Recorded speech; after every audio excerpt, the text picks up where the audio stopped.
এবারে 2024-এর মে মাসে আমি চলে গিয়েছিলাম ভেলোরে ডাক্তার দেখাতে।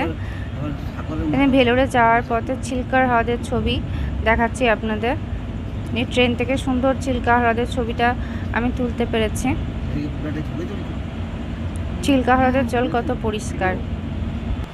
আমরা ভেলোরে ছিলাম এই হোটেলে, যেটা নাম ছিল হোটেল গায়ত্রী রেসিডেন্সি।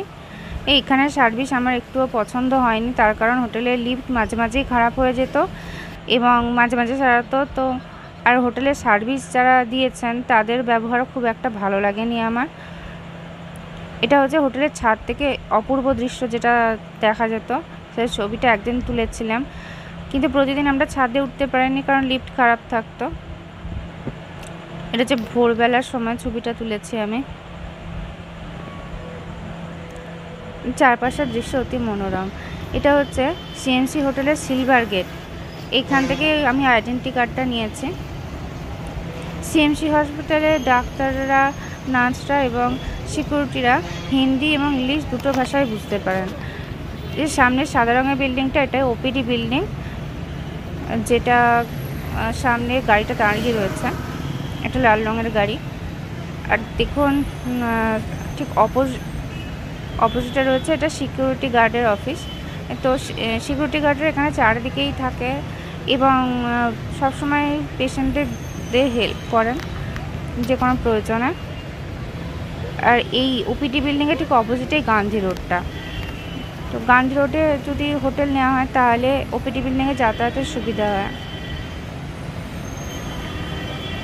তো এনাদের ওপিডি বিল্ডিংয়ের মধ্যে অনেক ডায়াগনোস হয়ে যায় এবং মেডিসিনও পাওয়া যায়। ওনারা কিছু ডায়াগনোসিসের জন্য অন্যান্য বিল্ডিংয়েও পাঠান। এখানে বাস সার্ভিসও আছে, কিন্তু ম্যাক্সিমাম সময় আমাকে অটোতেই যাতায়াত করতে হয়েছিল কারণ আমার বাসের রুট বুঝতে পারিনি। এটা হচ্ছে ভেলোর ফোর্টের শিব মন্দির।